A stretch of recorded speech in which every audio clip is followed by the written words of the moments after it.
पुराण चक्रवर्ती, पुराण सम्राट, पुराण मुकुटमणि,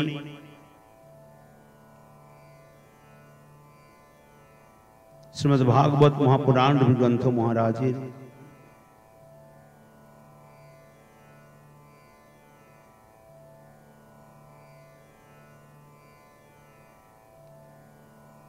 नित्य प्रति कथामृत स्वादने कल सायंकालीन कहते हमरा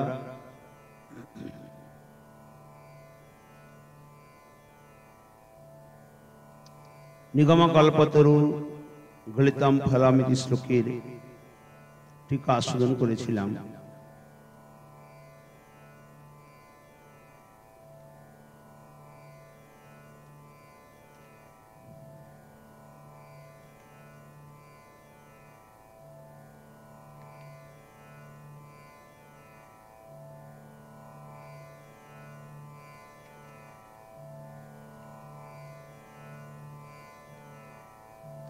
नैमिषे निमिषक्षेत्रे ऋषयः शौनकादयः सत्रं सर्गाय लोकाय सहस्रसममासत। सर्वप्रथमे शास्त्रारंभी मंगलवाचक प्रणाम। शौनक ऋषिगण हरिलोक प्राप्तिर निमित्त विष्णुतीर्थ नैमिषारण्ये सहस्र वर्ष व्यापी যজ্ঞানুষ্ঠান আরম্ভ করিয়াছে।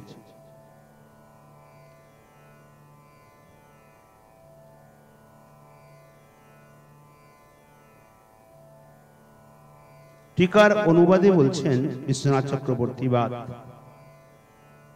গ্রন্থারম্ভে প্রথমে ওম শব্দ উচ্চারণ করেছেন। अध्यायेर मध्य पुनराय ओंकारेर द्वारा मंगलाचरण कराय श्री विश्वनाथ चक्रवर्ती पाद आबार मंगलाचरण करितेछेन। श्रीगुरु पाद पद्मे बारंबार प्रणतिपूर्वक करुणा सिंधु श्रीकृष्णेर एवं लोक रक्षक जगतेर चक्षु सदृश सेई सुखदेवीर आमि आश्रय ग्रहण करितेछि। तमगुणाच्छन्न दृष्टि आमादेर जन्य जिनि भावार्थ दीपिका नामक श्रीमद् भागवतेर टीका प्रणयन करियाছেন। এখানে परम कृपालु সেই শ্রীধর সাইপাদের পাদই আমার গতি।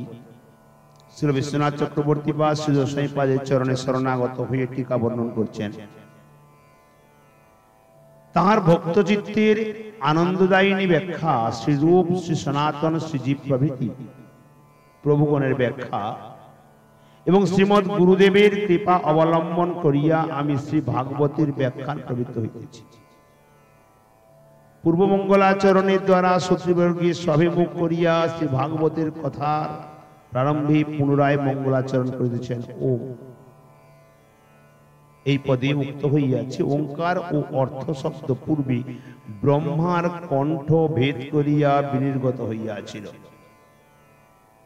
প্রণব মন্ত্র যে ওঙ্কার ये सृष्टिकर्ता ब्रह्माजीर कण्ठ भेद करे शब्दটি उच्चारण হয়েছিল। সেই জন্যই দুইটি শব্দ মাঙ্গলিক। ইহার দ্বারা এই ভাগবত শাস্ত্রের প্রণবের অর্থ বিস্তারকারিত্ব সূচিত হইয়াছে। নৈমিষ শব্দের অর্থ ব্রহ্মা কর্তৃক সৃষ্ট মনোময় চক্রের নেমি যে স্থানে কুণ্ঠিত হইয়াছে তাহা নেমিষ। নেমিষই নৈমিষ নামে অভিহিত। বায়ু পুরাণে দৃষ্ট হয় এই মনোময় চক্র আমা কর্তৃক সৃষ্ট হইয়া নিক্ষিপ্ত হইতেছে। যে দেশে ইহার নেমি চক্র পরিধি কুণ্ঠিত হইবে সেই দেশ তপস্যার পক্ষে শুভদায়ক। অর্থাৎ সৃষ্টির মধ্যে চারটি যুগ, চার যুগের মধ্যে আমাদের কলি যুগের প্রারম্ভে সৌনকাদি ঋষিগণ ৮৮,০০০ ঋষি মন্ডলী উনার কোন যজ্ঞ করবেন স্বর্গপ্রাপ্তির আশা নিয়ে একটি স্থান অন্বেষণ করছেন। যদি স্থানটি উত্তম স্থান না হয় তাহলে যজ্ঞ সম্পন্ন হবে না বা যে কোনো কার্যে সিদ্ধি লাভ হবে না। যেমন আমাদের বৃন্দাবন ধামে আমরা যেখানে আছি, এখানে বসে যদি শ্রী গোবিন্দকে ধ্যান করা যায়, রাধারানীকে ধ্যান করা যায়, যত তাড়াতাড়ি সহজে সরলে চিত্ত লাগবে। এই ধামের ভিতরে আবার নিধুবন সেবাকুঞ্জের ভিতরে বসে যদি চিত্ত লাগানো যায়, আরো তাড়াতাড়ি লাগবে। কিন্তু বৃন্দাবন ধামের বাইরে যে কোনো দেশে বসে যদি লাগাই, যে কোনো রাজ্যের ভেতরে, ততটা মন লাগবে না, চিত্ত স্থির হবে না। ভারতের বাইরে বেরিয়ে গেলে আরো বিলকুল হবে না। কারণ প্রথমত ভারত ভূমি, আর্যাবর্ত ভূমি, ধর্মভূমি, তার মধ্যে ধামের এক মাহাত্ম্য আছে। এই জন্য ব্রহ্মাজির কাছে গেলেন সৌনকাদি ঋষিগণ, কি আমরা 1000 বছরের জন্য যজ্ঞ করব স্বর্গপ্রাপ্তির আসনা নিয়ে। একটি স্থান নিরূপণ করে দেন, কোন স্থানে আমরা যজ্ঞ করব। ব্রহ্মাজি বলেন, আমি একটি চক্র ছেড়ে দিচ্ছি, এই চক্রটি যেখানে পতিত হবে সেই স্থানটির নাম হবে নেমিষ। কারণ চক্রের যে চতুর্দিকে কাঁটা কাঁটা থাকে, ওর নাম হলো নেমি। এখানে স্পষ্ট বলছেন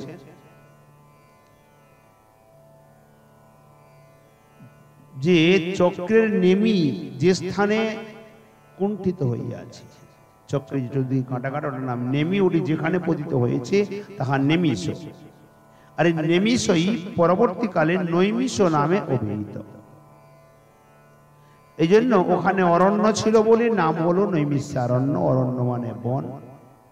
বায়ু পুরাণে বর্ণন করছেন কি মনোময় চক্র আমা কর্তৃক সৃষ্ট হইয়াছে। ব্রহ্মাজি বলছেন এই চক্রটি কেমন না মনোময়, এটা আমার দ্বারা সৃষ্ট হয়েছে, নিক্ষিপ্ত হইতেছে। যে দেশে এই নেমি বা চক্র পরিধি কুণ্ঠিত হইবে, ভূগর্ভস্থ হবে, সেই দেশ তপস্যার পক্ষে শুভদায়ক। পুনরায় বর্ণিত আছে কোন স্থানে যে কদাচিৎ কোন সময়ে সত্যযুগে নিমি মহারাজ স্বর্ণ নাঙ্গলের দ্বারা, স্বর্ণ হলের দ্বারা 12 যোজন জায়গা জুড়ে তিনি নাঙ্গল করেছিলেন এবং বরদান দিয়েছিলেন, এই স্থানটিতে যারা তপস্যা করবে, যজ্ঞ করবে, এই স্থানটি ধর্মস্থান বলে পরিচিতি হবে। তাই নিমি মহারাজ এটি তাড়াতাড়ি সিদ্ধি লাভ হবে। নিমি মহারাজ ওই স্থানটিতে হল, স্বর্ণ হলের দ্বারা নাঙ্গল করেছিলেন বলে আরেক নাম হলো নৈমিষ। এ আরো কথা বর্ণিত আছে। তো পিতামহ ব্রহ্মা মহাদেবকে প্রণাম পূর্বক সূর্যতুল্য সশ্রেষ্ঠ মনোময় চক্র নিক্ষেপ করিলেন। সেই বিপ্রগণ ও হৃষ্টচিত্তে জগতের প্রভু ব্রহ্মাকে প্রণাম করিয়া সেখানে গমন করিলেন, যেখানে চক্রের নেমি কুণ্ঠিত হইল বা ভূগর্ভস্থ হল। এই জন্য মুনি পূজিত সেই বন নৈমিষ নামে বিখ্যাত। বিবিধ ভক্তি বাসনা যুক্ত জনসমূহের মধ্যে যাহার যে যে স্থলে বেগ রহিত মন স্থির হয়, অর্থাৎ এই নৈমিষারণ্য মনোময় চক্রের দ্বারা ক্ষুধিত হয়েছিল বলে এখানে যদি কোনো ব্যক্তি ধ্যান করে বা তপস্যা করে, এখানে মন তাড়াতাড়ি স্থির হয়ে যায়, কারণ চক্রটি ছিল মনোময়। তার সেই স্থান শ্রীমদ ভাগবত বতার্থীর অবগাহনের দ্বারা স্বাভিলাষ সিদ্ধ হয়। এই মাত্র বলিবার জন্য প্রথমেই নৈমিষ এই অর্থযুক্ত পদ শাস্ত্রে প্রযুক্ত হইয়াছে, জানিতে হইবে। নৈমিষ শব্দে জূর্ধন্য এ মূর্ধন্য সকার পাঠ গ্রহণ করিলে বরাহ পুরাণে গৌরমুখ ঋষির প্রতি শ্রী ভগবানের মুক্তি দ্রষ্টব্য। এইরূপ করিয়া তারপর দেব ভগবান গৌরমুখ মুনিকে বলিলেন, নিমিষ কাল মধ্যে এই বন দানব বল নিহত হইয়াছে। নিমিষ কাল মধ্যে এই বনে দানব বল নিহিত হইয়াছে, অতএব নৈমিষারণ্য নামে খ্যাত বিশেষ। কোথায় বলছেন? বরাহ পুরাণে গৌরমুখ ঋষির প্রতি শ্রী ভগবান স্বয়ং বলছেন, এক নিমিষ সময় যতটুকু লাগে, চোখের পলক যদি পড়ে ওকে বলা হয় নিমিষ। এইটুকু নিমিষ সময়ের মধ্যে বহু দানবগণ ওই স্থানে নিহত হইয়াছিল, চোখের নিমেষের মধ্যে। এর একটি প্রমাণ পাওয়া গেল। এজন্য ওকে বলা হয় নৈমিষারণ্য। কোন পুরাণে? না বরাহ পুরাণে গৌরমুখ ঋষির প্রতি স্বয়ং ভগবান বলছে। এই গৌরমুখ ঋষ্য আমার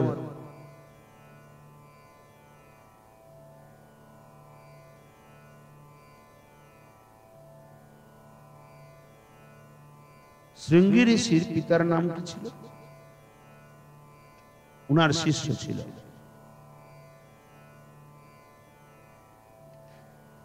অতএব নৈমিষারণ্য নামে খ্যাত বিশেষ ব্রাহ্মণগণের এখানে যথার্থ সিদ্ধ হইবে। ইতি এই নৈমিষ পাঠে যেখানে কামাদি শত্রুগণকে শীঘ্রই বিনাশ করা যায়। এই স্থানে যারা বাস করে বা যারা তপস্যা করে তাদের কাম আদি ওই তাড়াতাড়ি বিনাশ প্রাপ্ত হয়। সেখানেই বাস করা কর্তব্য, ইহা বিবক্ষিত হইয়াছে। স্বর্গায় শ্লোকে বলেছেন, সৌনকাদি ঋষিগণ যে 1000 বছর ধরে যজ্ঞ করেছিলেন, নৈমিষে নিমিষ ক্ষেত্রে ঋষয় সৈনকাদয় স্বর্গম সত্রায়। কি বললেন? নৈমিষে নিমিষ ক্ষেত্রে ঋষহ সৌনকাদয় স্বর্গম সত্রম স্বর্গায় লোকায় সহস্র সমমাস। স্বর্গায় শব্দের অর্থে বলছেন স্বর্গ কামনায়। এই পদের দ্বারা জানা যায় প্রথমত সৌনকাদি মুনিগণের সকাম কর্ম পরত্বই ছিল। ইনারা যে কর্মকাণ্ডের দ্বারা যজ্ঞ করছিলেন, প্রথমত ইনাদের মনে সকাম কর্ম ছিল, আশা ছিল স্বর্গপ্রাপ্তির বা বাসনা। তৎপর রোমহর্ষণের সঙ্গবশত নানা পুরাণাদি শাস্ত্রের শ্রবণ মননাদির দ্বারা তাহাদের জিজ্ঞাসু হইয়াছিলেন, ইহা প্রসিদ্ধি হইয়াছে। পরবর্তীকালে রোমহর্ষণ ঋষি উনাদের নানা প্রকার পুরাণ শ্রবণ করিয়েছিলেন। বেদব্যাসজি মহারাজের 5 জন শিষ্য ছিল। পৈল, বৈশম্পায়ন, জৈমিনী, সুমন্তু 4 জনকে 4 বেদ দিয়েছিলেন। আর রোমহর্ষণ ঋষিকে ইতিহাস পুরাণ দিয়েছিলেন। এই রোমহর্ষণ ঋষি সৌনকাদি ঋষিগণকে নানা প্রকার পুরাণ শাস্ত্র শ্রবণ করালেন, যার দ্বারা তাদের চিত্ত সর্বদা জিজ্ঞাসু হয়ে উঠল, জানার ইচ্ছা। ইহা প্রসিদ্ধি আছে। অনন্তর পরম ভাগবত উগ্র শ্রবা সুত গোস্বামীর সঙ্গ লাভে তাহাদের ভক্তি রসে প্রিয়া হয়। পরবর্তীকালে উনারা উগ্রশ্রবা অর্থাৎ রোমহর্ষণ ঋষির পুত্র, যার নাম হলো উগ্রশ্রবা সুত, এই সুত গোস্বামীর সঙ্গ লাভে তাহাদের ভক্তি রসে স্পৃহা জন্মায়। শ্রীমদ ভাগবতে তাহারই বলিয়াছেন, অনিশ্চয়াত্মক অর্থাৎ যাহার ফলের কোনো নিশ্চয়তা নাই। এই যজ্ঞ কর্মে ধূমের দ্বারা বিবর্ণ দেহ আমাদের আপনি শ্রী গোবিন্দ পাদ পদ্মের মধুর মকরন্দ পান করাইতেছেন। অর্থাৎ এই যজ্ঞ করতে করতে 1000 বছর ধরে এর ধোঁয়াতে সমস্ত শরীর কালো পড়ে গেছে যে ঋষিগণের, কিন্তু ফলের কোনো নিশ্চয়তা নাই, প্রাপ্তি হবে কিনা কোনো নিশ্চয়তা নেই। তাই উগ্রশ্রবা সুতকে বললেন কি, আপনি শ্রী গোবিন্দ পাদ পদ্মের মধুর মকরন্দ পান করাইতেছেন। তারপর জিজ্ঞাসুত ও তাহাদের শিথিল হইয়া ভক্তি রাজ্যে প্রবিষ্ট হইলে সেই যজ্ঞ একটি উপলক্ষ মাত্র হইয়াছিল। যজ্ঞের আর কোন উদ্দেশ্য কেবল ভগবত প্রাপ্তিতে পর্যবসিত হলো, উপলক্ষ মাত্র থেকে গেল। যেহেতু তাহারাই বলিয়াছেন দীর্ঘকাল ব্যাপী যজ্ঞ উপলক্ষে আমরা উপবিষ্ট রহিয়াছি, এক্ষণে আমাদের শ্রী হরিকথা শ্রবণের অবসর হইয়াছে। এখানে একটি কথা বিশেষভাবে ধ্যান দেওয়া প্রয়োজন।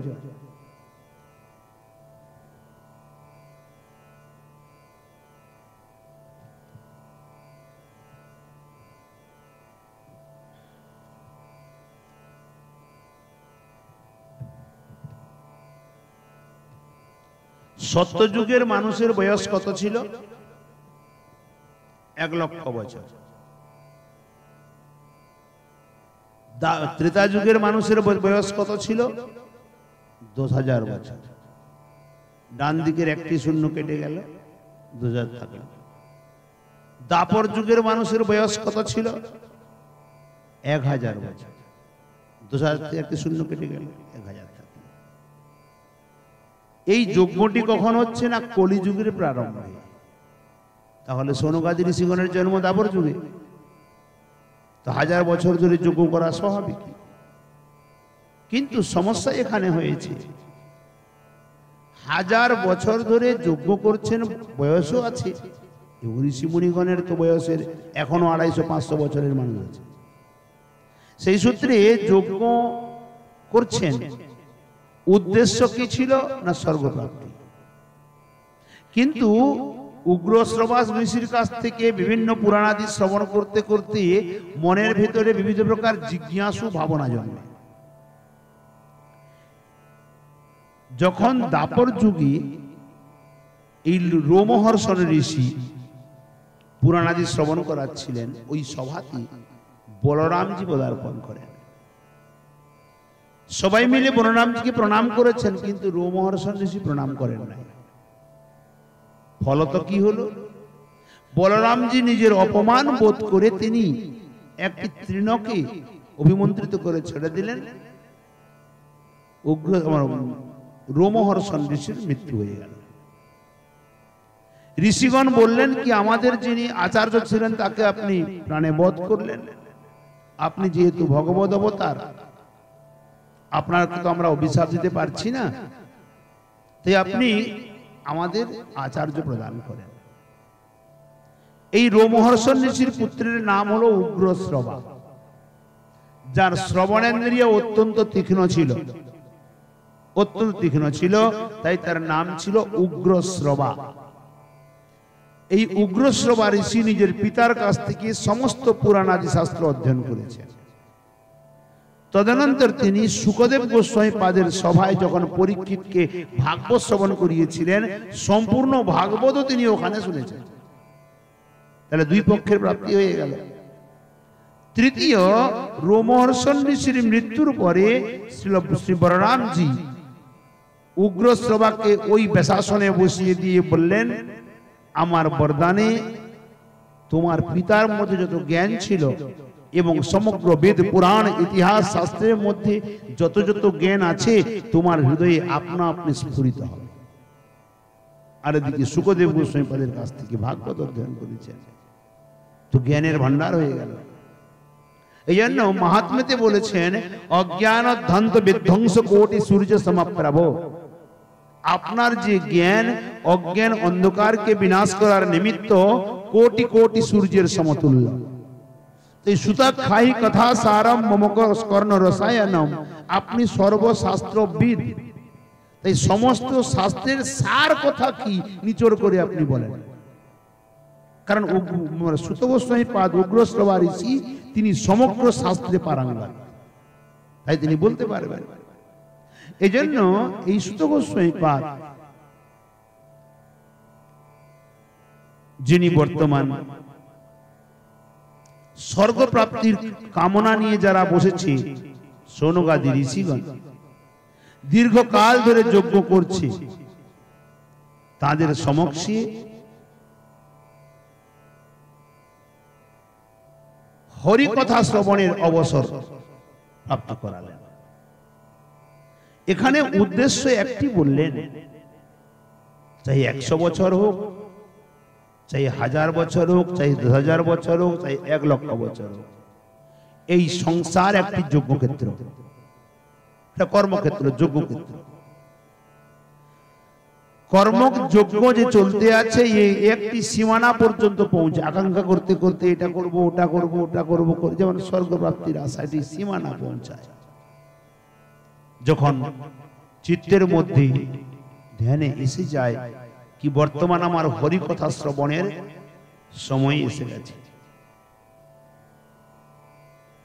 এই চিত্তের ভাবনাটিও জন্মাবে সৎসঙ্গের দ্বারা, ভগবতের কৃপার দ্বারা, সাধু সঙ্গের দ্বারা, অন্যথা বৃদ্ধকাল পর্যন্ত ভাবনা জন্মাবে না। অর্থাৎ শ্রী হরিকথা শ্রবণের অবসর হইয়াছে এক্ষণে আমাদের। এতদিন যোগ্য করেছেন, তারপরে বলছেন ইহার দ্বারা শ্রী ভাগবত শ্রোতা সেই কর্মীগণের কর্মনিষ্ঠার আবরণ করাইয়া ভক্তির প্রভাবের প্রকাশ পাইয়াছে। তারা কর্মযোগ্যতে কর্মীগণ ছিলেন, কর্মের যে আবরণকে ভেদ হয়ে গেছে সন্ত দর্শনে। অতএব হরিকথা শ্রবণের সময় হয়েছে, অবসর হয়েছে। এই কথাটি আমাদের নিমিত্ত বিশেষ প্রযোজ্য। কেন? আমাদের হরিকথা শ্রবণের সময় চলে যাচ্ছে, এরপরে আর হবে না। যখন ইন্দ্রিয়গণ শিথিল হবে, কাজ করবে না, ধৈর্য থাকবে না, বুঝতে পারবে না, তখন আর শ্রবণের ইচ্ছা থাকবে না। এই সময় বলে যদি শ্রবণ করার সুযোগ না পাই তাহলে নিজে নিজে পড়ো, গীতা পড়ো, ভাগবত পড়ো, যেটি পড়ো। স্নানের পরে 10 মিনিট আধা ঘন্টা হলেও সমস্ত কাজ বাদ দিয়ে একটি গ্রন্থ, চাই বাংলা অর্থ পড়ো, কিন্তু পড়ো। কারণ গ্রন্থ হলো সাধু, জগতের সবথেকে উত্তম সাধু হলো গ্রন্থ। গ্রন্থ পড়লে, গ্রন্থের কৃপা হলে অর্থ আপনা আপনি অনুভূত হবে। চৈতন্য চরিতামৃতে লিখেছেন, বুঝিতে না পারে যেহ, শুনিতে শুনিতে সেহ কি অদ্ভুত চৈতন্য চরিত, জানিবে রসের রীতি। বড় সুন্দর পত্রা বলেছেন। তারপরে বলেছেন হইবে তাতে প্রীতি। বড় সুন্দর। এরপরে পত্র স্মরণ আসছে না। অর্থাৎ যে বুঝতে পারছে না সে যদি পড়তে থাকে হৃদয়ে আপনা আপনি জাগরিত হবে। তাই শ্রীমদ্ ভাগবত শ্রোতা সেই কর্মীগণের কর্মনিষ্ঠার আবরণ করাইয়া ভক্তির প্রভাবের প্রকাশ পাইয়াছে। সেইরূপ শ্রী ভাগবতের বক্তা শ্রী শুকদেবেরও, শুকদেবকেও দেখো, তিনি নিরাকার ব্রহ্মবাদী ছিলেন। শুকদেব ব্রহ্ম পরিনিষ্ঠার ব্যবধান দেখা যায়, তার ভেতরেও ব্রহ্মনিষ্ঠা ছিল, নিরাকার ব্রহ্মবাদী ছিলেন। তিনি স্বয়ং শ্রী ভাগবত বলিয়াছেন, ভাগবতে নিজে বলেছেন, হে রাজন, আমি নির্গুণ ব্রহ্মে অবস্থিত ছিলাম সত্যিও, কিন্তু উত্তম শ্লোক শ্রী ভগবানের লীলা আমার চিত্তকে আকর্ষণ করিয়াছে। উত্তম শ্লোক শ্রী ভগবানের যে লীলা আমার চিত্তকে আকর্ষণ করিয়াছিল, তাহাতেই আমার এই আখ্যান অধ্যয়ন করা হইয়াছে। যখন সুখদেব গোস্বামীপাদের জন্ম হয়, তিনি যখন নাল ছেদন সংস্কারের পূর্বে বনে চলে যান তপস্যা করতে, তখন তিনি ভগবান রাধা গোবিন্দের এই যুগল রূপের আরাধনা করেন নাই। তিনি নিরাকার ব্রহ্মে তল্লীন ছিলেন। যখন 4 শিষ্যকে বেদব্যাসজি মহারাজ বনে পাঠালেন, পৈল, বৈশম্পায়ন, জৈমিনী, সুমন্তু, আর এই 4 শিষ্য গিয়ে সুখদেবের কাছে তিনি ধ্যানস্থ আছেন, তিনি দেখছেন না, আর তার সামনে দাঁড়িয়ে এই 4টি শ্লোক পাঠ করেছেন। প্রথমে বলেছেন পৈল ঋষি, বরহা বিরাবিরামম মৃগমদতিলকম কুণ্ডলাক্রান্ত গণ্ডম কঞ্জাক্ষম কুম্ভকণ্ঠম সুত সুভগমুখম স্বাধরেণ স্তবেণু শ্যামম শান্তম ত্রিভঙ্গম রবিকর বসনম ভূষিতাম বৈজয়ন্ত্যা বন্দে বৃন্দাবনস্থম যুবতী শতবৃতম ব্রহ্ম গোপাল বেশম। দ্বিতীয় শ্লোকে अहोबकीजम स्तन कालकूटम जिघंसया पाय अदपसाद्भि लेभे कोतिमिधात्रुचितम ततोन्यम कंगबा दयालुम शरणम व्रजेम। तृतीय श्लोके जयति तेधिकम जन्मना व्रज श्रयत इंदिरा ससदत्रहि द्वैत दृश्यता दीक्षुतावका स्तोयिधितासव स्वाम विचिन्वति। ये तृतीय नंबर श्लोक। चतुर्थ नंबर श्लोके तासामाभिरभुच्चौरि स्मयमान मुखम्बुजौ पीताम्बरधर स्रग्बि सक्षद मन्मथ मन्मथ। এই চারটি শ্লোকের অর্থ কি না? প্রথম শ্লোকে ভগবানের রূপমাধুরী বর্ণনা করেছে, কত সুন্দর রূপ। বরহা পীড়ম নটবর বপুঃ কর্ণয়ো কর্ণিকারম, যিনি ময়ূর পাখা মাথায় দিয়েছেন, পীতাম্বর পরিধান করেছেন, গলাদেশে বৈজয়ন্তী মালা, নটবর বপু, কর্ণেতে কর্ণিকার এক চাপা চম্পক পুষ্প, বিব্রত বাস কনক বিষম বৈজয়ন্তীঞ্চ মালাম রন্ধ্রান বেণুরধর সুদয়া পূরয়ন গোপবৃন্दैर বৃন্দারণ্যম সপদ রমণম প্রাবৃষদ গীত কীর্তি। অধরে বেণুবাদন করতে করতে ধ্বজবজ্র অঙ্কুশ যুক্ত চরণ চিহ্নের দ্বারা ব্রজভূমিকে রমণ করতে করতে ব্রজে প্রবেশ করছে। দ্বিতীয় শ্লোকে তার করুণা দিলেন, দয়া দিলেন। বাল ঘাতিনী রক্ত পিপাসিনী পুতনা যে স্তনে বিষ মিশিয়ে বাল গোপালকে মারতে এসেছিল, তাকে উদ্ধার করে মাতৃগতি প্রদান করে দিলেন। কতটা দয়া, কতটা করুণা। কিন্তু দুটি শ্লোকে নাম বলেন নাই কে করেছেন। তৃতীয় শ্লোকে জয়তি তেধিকাম, এই শ্লোকে গোপীগণের প্রতি যে গোবিন্দের অপার প্রেম এটা দেখিয়েছেন, কিন্তু ওখানেও কোনো নাম বলেন নাই, কেবল দ্বৈত শব্দ প্রিয় বলে লিখে দিয়েছেন। চতুর্থ শ্লোকে তাসামাভিরভুচ্চৌরি, বিরহান্বিতা গোপীগণের মধ্যে শ্রী গোবিন্দ প্রকট হয়ে গেলেন, মধুময় লীলাকে দর্শন করিয়েছেন। এ যখন শুকদেব শ্রবণ করলেন, চিত্ত ব্রহ্ম থেকে আকর্ষিত হয়ে গোবিন্দের লীলা গুণানুবাদে লেগে গেল। সেখান থেকেই তিনি ঋষিগণের এই চারজন ঋষির সঙ্গে চলে এলেন সুখদেব গোস্বামী পাদ বেদব্যাসজি মহারাজের কাছে। ভাগবত সম্পূর্ণ অধ্যয়ন করলেন। তো কি হলো? ব্রহ্মনিষ্ঠা চলে গেল না? নিরাকার ব্রহ্মের যে নিষ্ঠা চলে গেল। অতএব স্বয়ং সুখদেব গোস্বামী পাদ পর্যন্ত, যিনি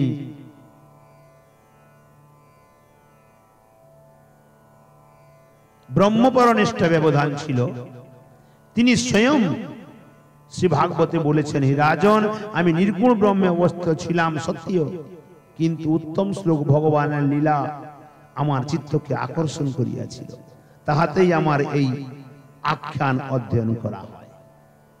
অর্থাৎ এই ভাগবত অধ্যয়ন তিনি করেন। অথবা স্বর্গায় লোকায় কথার অর্থ, স্বর্গে যাহার যশ গীত হয় তিনি স্বর্গায়, আর শ্রীহরি উরুগায় এই শব্দের মতো। তাহার লোকে লোক বৈকুণ্ঠ, সেই বিষ্ণু ধামে গমনের অভিলাষেই তাহাদের এই যজ্ঞাদি ছিল। কৃষ্ণ ভক্ত সর্বদা সব অর্থ থেকে কৃষ্ণ ভক্তির অর্থ বার করে, যে কারণে এখানে বিশ্বনাথ চক্রবর্তী পাদ এই স্বর্গায় লোকায় শব্দে অর্থে বের করেছেন কি, স্বর্গেতে যার গুণগাথা গান হয় শ্রীহরি, তারই লোক হলো বৈকুণ্ঠ ধাম। বৈকুণ্ঠে গমনের নিমিত্ত যোগ্য করছেন। অনিমিষ ক্ষেত্রে শব্দের অর্থ, অনিমিষ শব্দে বিষ্ণু তাহার ক্ষেত্রে, অর্থাৎ ওই নৈমিষারণ্য ক্ষেত্রটি হলো বিষ্ণু ক্ষেত্র। সেই সৌনকাদি মুনিগণ বলিয়াছেন, কলিযুগ আগত জানিয়া আমরা এই বৈষ্ণব ক্ষেত্র নৈমিষারণ্যে আসিয়া উপবিষ্ট হইয়াছি। নৈমিষারণ্য কোথায় বলো?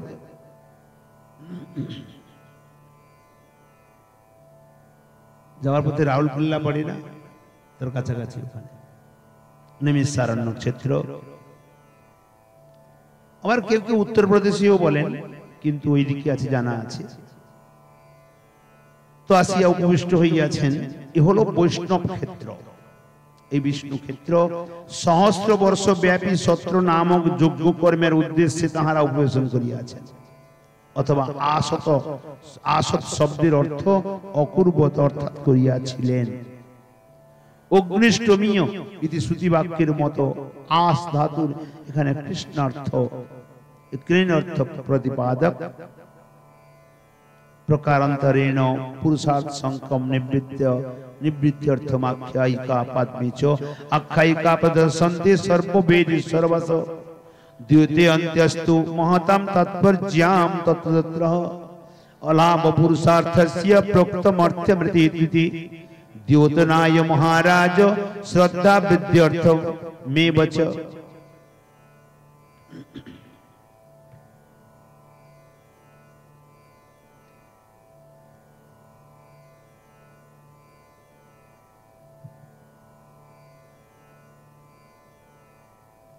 तो विवृत्ति बोलছেন नैमिषारण्य नामक विष्णु क्षेत्रे सौनकादि ऋषिगण अप्राकृत हरिलोक लाभের उद्देশ্যে सहस्र वर्ष ব্যাপী যজ্ঞ করিয়াছিলেন।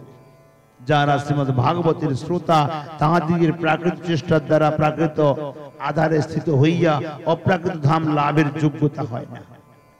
এইজন্য যেখানে ইন্দ্রিয়জ জ্ঞান অর্থাৎ ভোগ নিরস্ত হইয়াছে সেই বিষ্ণু ক্ষেত্রে প্রবিষ্ট হইয়াই हरि सेवन उद्देश्य बहुकाल যোগ করিতে প্রস্তুত হয়। শ্রীমদ্ ভাগবত তাহাদিগের নিকট কীর্তিত হন।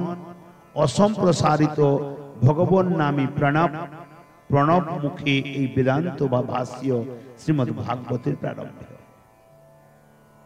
দ্বিতীয় শ্লোকে বললেন এই পঞ্চম শ্লোকে তৈ একদাতু মুনয় প্রাতরহুত হুতাগ্নয়ঃ সৎকৃতম সুতমাসীনম প্রপচ্ছুরিদমাদরাৎ।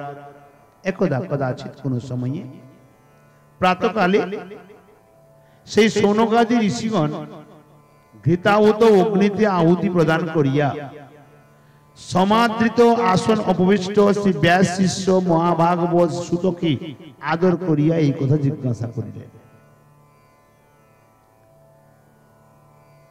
প্রাতকালে ঘৃতাহুত অগ্নিতে যাহারা নিত্য নৈমিত্তিক হোম কর্ম সম্পন্ন করিয়াছেন সে সৌনকাদি মুনিগণ অর্থাৎ একদিন প্রাতকালে স্নানাদিকৃত করে যজ্ঞেতে ঘৃতাহুতি দিয়েছেন, হোম কর্ম সম্পন্ন করেছেন। এমন সময়ে সুত গোস্বামীপাদের আগমন হলো। আসনে বসিয়ে চরণ পূজা আদি করে তদনন্তর প্রার্থনা করলেন, চরণে প্রার্থনা করলেন। ঋষিগণ বলছেন তয়া খোলো পুরাণানি সেতিহাসানি জানঘ আখ্যাতান্য প্রধীতানি ধর্মশাস্ত্রানি জান্যুতঃ। হে নিষ্পাপ সুত গোস্বামীপাদ, আপনি মহাভারত আদি ঐতিহ্য গ্রন্থের সহিত অষ্টাদশ পুরাণ এবং যে সকল ধর্মশাস্ত্র আছে তৎসমূহ গুরুর নিকট হইতে অধ্যয়ন করিয়াছেন। তাহলে মহাভারত সহ অষ্টাদশ পুরাণ এবং যত প্রকারের শাস্ত্র আছে সব তিনি গুরুদেবের নিকট অধ্যয়ন করেছেন। শুধু তাহাই নয়, তাহা ব্যাখ্যাও তিনি করিয়াছেন। বিশ্বনাথ চক্রবর্তী বলছেন ইতিহাস ও ভারত আদি আখ্যাতানি। এখানে ইতিহাস বলিতে মহাভারত আদি যিনি কেবল অধ্যয়ন নহে কিন্তু ব্যাখ্যাও করিয়াছে।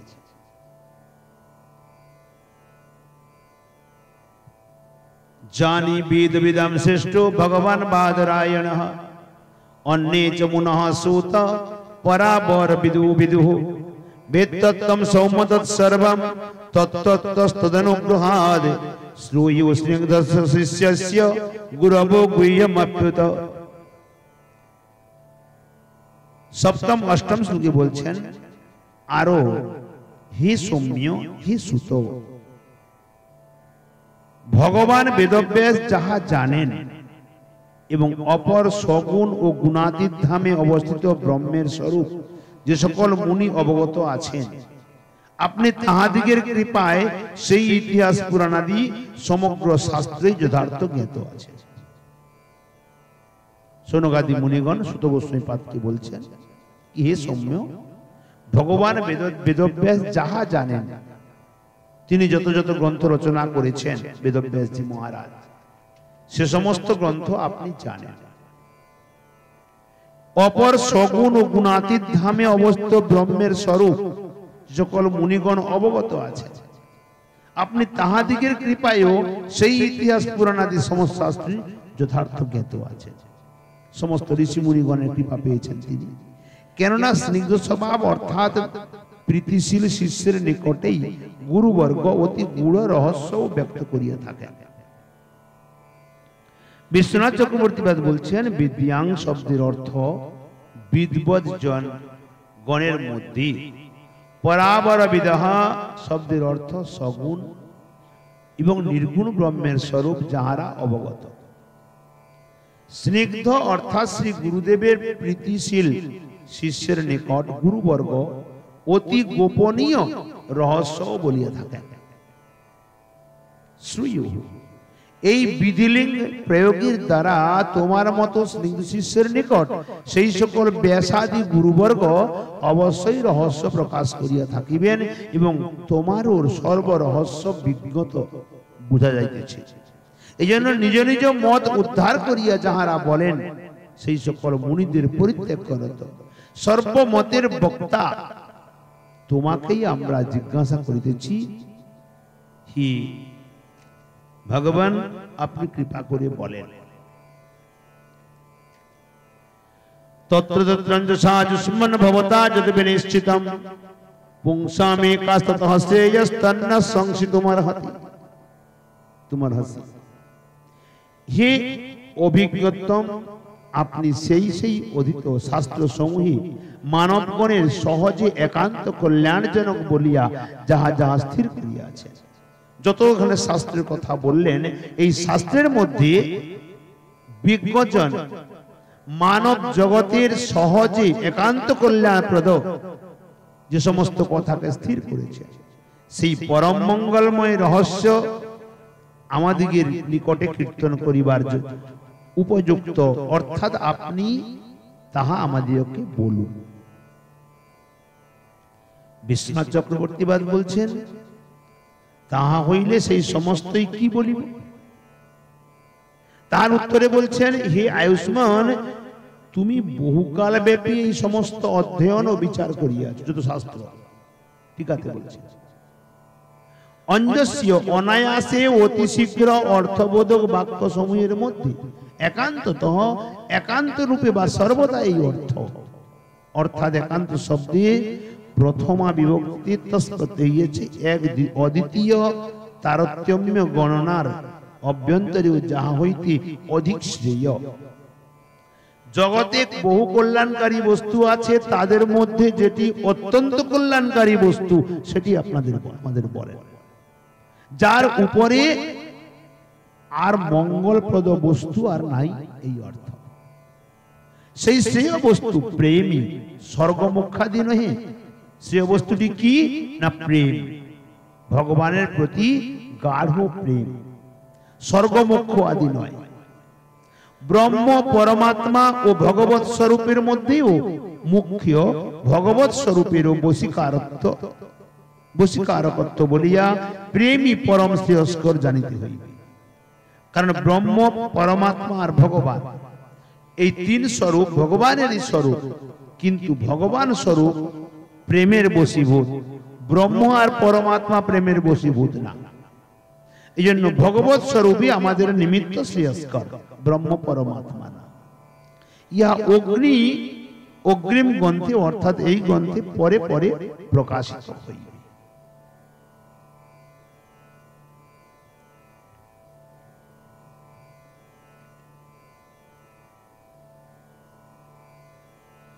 বিবৃতি বলছেন, শ্রী সৌনকাদি মুনিগণ শ্রীমদ ভাগবত চক্রবর্তী উঠিয়েছেন। 6টি প্রশ্ন কি ছিল? ঋষিগণের সব প্রশ্ন। পুরুষের ঐকান্তিক শ্রেয় কি? আত্মা হরি যাহাতে প্রসন্ন হন সেই শ্রোতব্য সার কি? বাসুদেবের চরিত্র কি? তদবতার চরিত্র কি? ভগবানের যশ উদার লীলা কি? কৃষ্ণ সদামে গেলে ধর্ম কাহার শরণ লইলেন? একই শ্লোকের মধ্যে সমস্ত গুণী বলে দিয়েছেন। কিম শ্রেয় কহ শাস্ত্র সারঃ কস্বাবতার প্রয়োজনম কিম কর্ম কেবতারশ্চ ধর্মঃ কম শরণম গতঃ। সৌনকাদি মুনিগণ শ্রী ভাগবত শ্রবণেচ্ছু হইয়া শ্রীল সুত গোস্বামীকে ষষ্ঠাদি শ্লোক মুখে যেরূপ অভিবাদন করিতেছেন তাহা শ্রীমদ্ ভাগবত পাঠকের বিশেষ রূপে অনুশীলন করা আবশ্যক।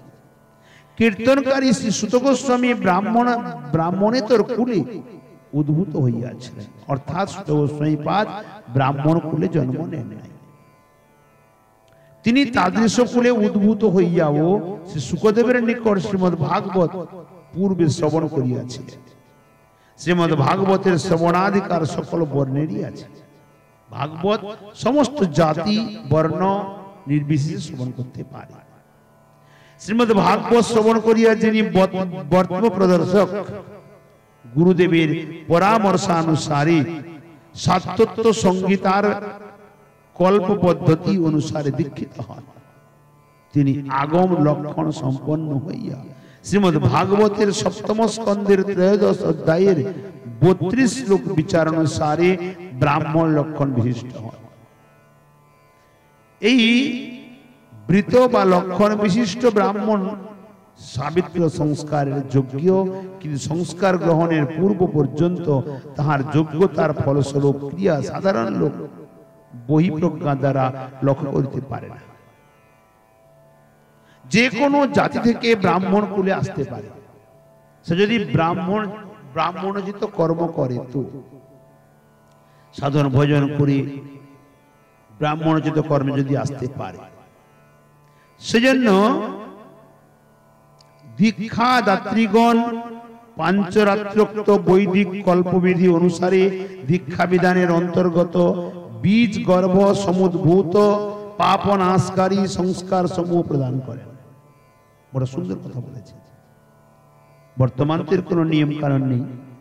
যিনারা দীক্ষা দান করেন, দীক্ষা দেন, নারদ পঞ্চরাত্রি আদি বৈদিক কল্পবিধি অনুসারে দীক্ষা বিধানের অন্তর্গত বীজ গর্ভ সমুদ্ভূত, অর্থাৎ যে মন্ত্রের মধ্যে বীজ মন্ত্র আছে, ওই মন্ত্র দ্বারা সংস্কার সমূহ প্রদান করেন।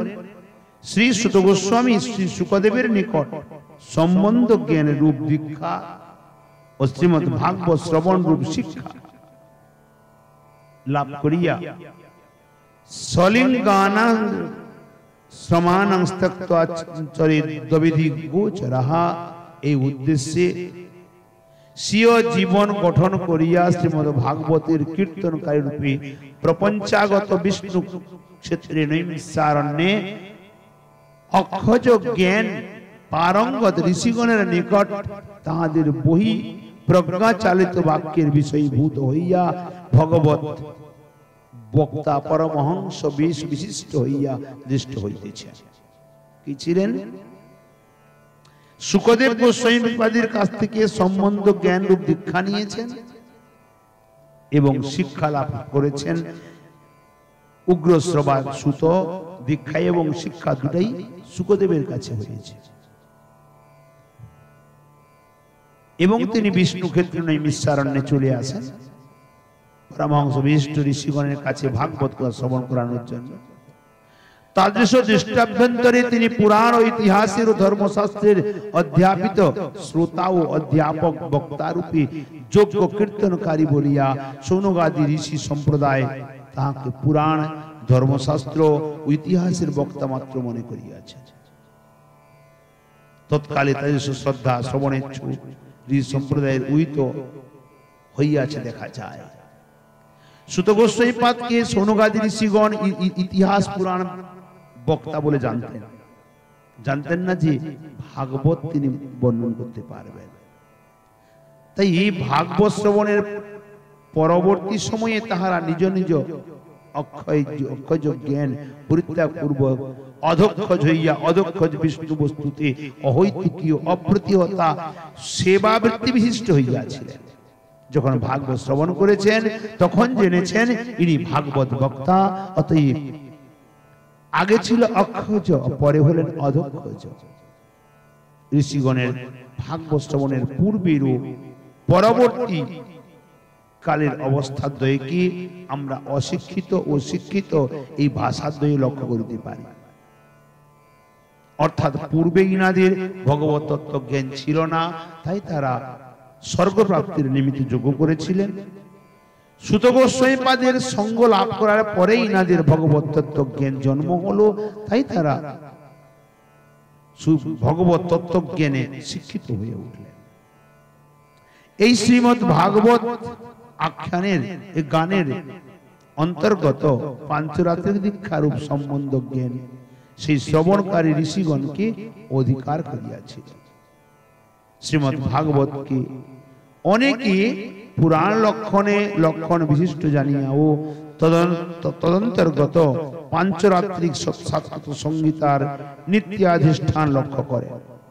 শ্রী গৌরসুন্দর বলিয়াছেন, সাতত পঞ্চরাত্র ও শ্রীমৎ ভাগবত অভিন্ন বস্তু, পৃথক আকারে পরিদৃষ্ট হইলেও ওই দুই প্রকার ভগবত প্রাকট্যে অদ্বৈত জ্ঞানের ব্যাঘাত বলিয়া বুঝিতে হইবে। সৌনকাদি ঋষিগণের শিষ্য স্থানীয়তা প্রযুক্ত সুত গোস্বামীকে গুরু জ্ঞান আদরের মধ্যে তাহাদের পরমার্থবিহীন অনর্থ দীপ্যমান থাকার চরিত্র পরিস্ফুট হইয়াছে। সেই ঋষিগণ বলিতেছেন, হে ভগবান সুত, আপনি সমস্ত ধর্মশাস্ত্র অধ্যয়ন করিয়াছেন, আপনি সমগ্র ধর্মশাস্ত্র অধ্যাপনা করিয়াছেন, আর সেই ধর্মশাস্ত্রে ব্রাহ্মণের বৃত্তি নির্দেশ অধ্যয়ন অধ্যাপনা উভয় ধর্ম বর্তমান। ব্রাহ্মণের বৃত্তি কি? শাস্ত্র অধ্যয়ন করা এবং শাস্ত্র অধ্যয়ন করানো, অন্যকে পড়ানো, এ দুটি ব্রাহ্মণের কার্য, নিজে পড়ায় এবং অপরকে পড়ানো। সুতরাং যে সকল টিকাকার শ্রুতির বৃত্ত ব্রাহ্মণতার অভাব স্থাপন মানসিক বহিঃপ্রজ্ঞা চালিত হইয়া তাহার শৌক্র ব্রাহ্মণ জন্মভাব স্থাপন করিয়া স্ব প্রাকৃত বিচার মূলে গুরুবজ্ঞা করিবার সুযোগ করিয়াছে। তাহারা ঋষিগণের মুখোচ্চারিত সারস্বত বাক্য হইতে জানিতে পারেন, যে সমস্ত ধর্মশাস্ত্রের পাঠক ও ব্যাখ্যাতা সম্পূর্ণ ব্রাহ্মণ লক্ষণ বিশিষ্ট হইয়া সংস্কার আদি গ্রহণান্তর মহাপ্রভু কহিত এত সব ছাড়ি আর বর্ণাশ্রম ধর্ম নিষ্কিঞ্চন হইয়া লয় কৃষ্ণের সারা। এখানে সুন্দর বিবৃতি দিয়েছেন কি সমস্ত কিছু ছেড়ে বর্ণাশ্রম ধর্ম আদি কেবল কৃষ্ণের চরণে শরণাপন্ন হও বর্ণনা করেছেন। প্রায়ীনল্পৌষ সত্য সভ্য কলাবস্মিন যুগে জনঃ মন্দা সুমন্দ মতয়ো মন্দ ভাগ্য উপদ্রুতাঃ।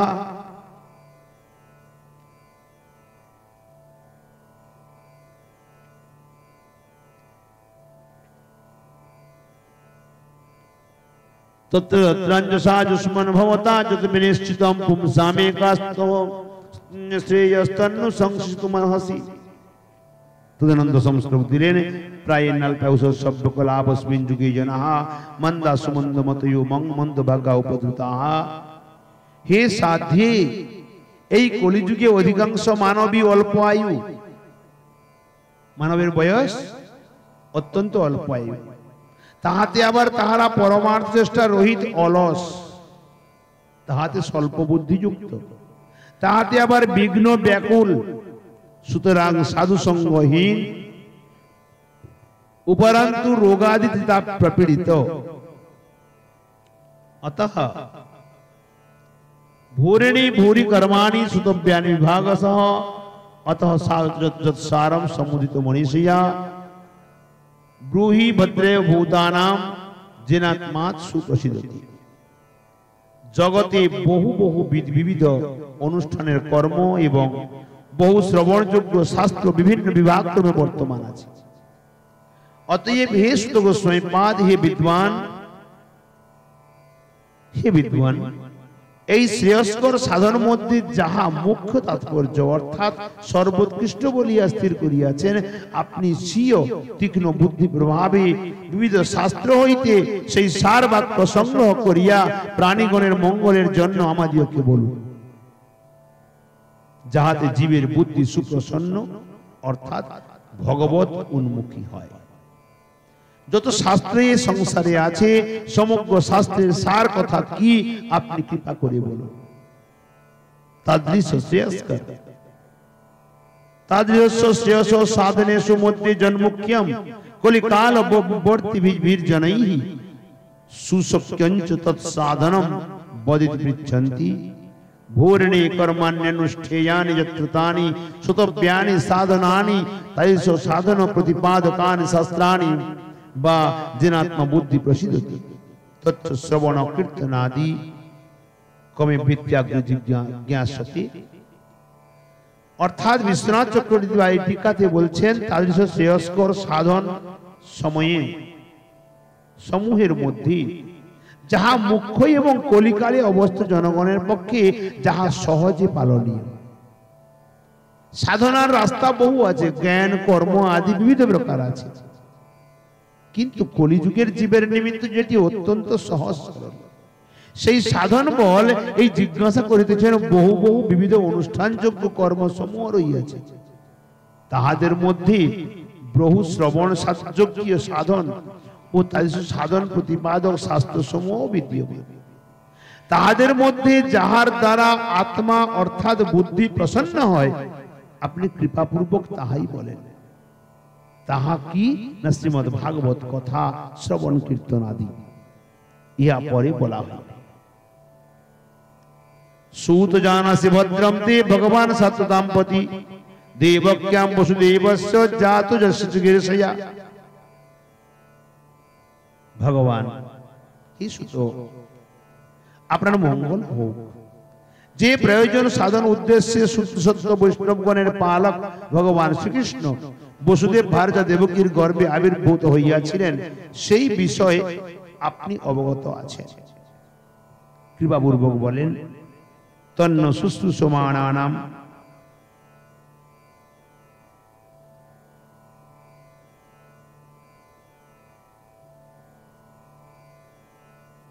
অরহস্যাঙ্গানুবর্তিতম যস্যাবতার ভূতানাং সীমায় চ ভবায় চ।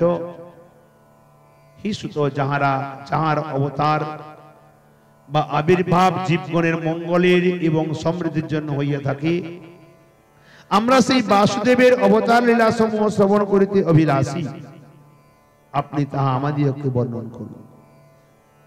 আপন্নং সংস্কৃতিম ঘোরাম জন্নাম বিবসুদ গৃণান তহ সদ্য বিমুচ্চিত যদ বিবিতি স্বয়ং বয়ম যদ পাদ সংশয়া সুত মুনয় প্রসমায়নাহ সদ্য পুনন্তু পুষ্পৃষ্টা শ্রদ্ধন্নাপ নুসিবয়া। को बा भगवतस्तस्य पुण्य श्लोकेन कर्मणः शुद्धिकामनो स्नुयाज्ज सकोलिमलापहम्। भयंकर संसारे पतित मानव विवश হইয়া ও যে ভগবানের নাম উচ্চারণ করিতে করিতে সেই সংসার হইতে অচিরেই মুক্ত হন, যাহার নামে যম ও যমদূতগণের কথা দূরে থাকুক স্বয়ং মহাকাল ভয়ভীত হন। হে সুত, যে ভগবানের পাদ পদ্মাশ্রিত ভগবান নিষ্ঠা পরায়ণ শ্রী শুকাদি মুনিগণের নিকটে গিয়া সেবা করিলে তৎক্ষণাৎ অর্থাৎ দর্শন মাত্রই তাহারা লোককে পাপ হইতে পবিত্র করেন, সেই সুরধ্বনি সাক্ষাৎ সেবা এবং স্পর্শ পর্শন অবগাহনাদি করিবার পর পবিত্র করেন। সেই পবিত্র চৈত্র সুরগণে পূজ্য উরুক্রম ভগবানের কলি কলুষ হারণে কীর্তি কথা আত্মশোধনকারী কথা শ্রবণ করা উচিত নয় কি? কাহারই বা শ্রবণ করা উচিত নয়, অর্থাৎ সকলেরই শ্রবণ করা উচিত। এই শ্লোকের ব্যাখ্যা আমরা আগের দিকে আস্বাদন করব আগামীকাল। আজকে কথা আমরা এখানে বিশ্রাম দিই। যাবতীয় ভুল ত্রুটি আছে সবাই মিলে এক অবোধ মূর্খ বালক মনে করে কৃপা করে ক্ষমা করে দেবেন। সর্বচরণে অসংখ্য প্রণতি অর্পণ করি। নিতাই গৌর হরি বল, জয় জয় শ্রী রাধে। প্রতিদিন লাখো কাজ থাকলেও এই সময়ে 5:30 থেকে সব কাজ পূর্ণ করে ভাগবতে বসতে হবে। এপাশে কথা চলবে আর ওপাশে কাজ চলবে, হবে না। সবাইকে কার্য ত্যাগ করে বসতে হবে।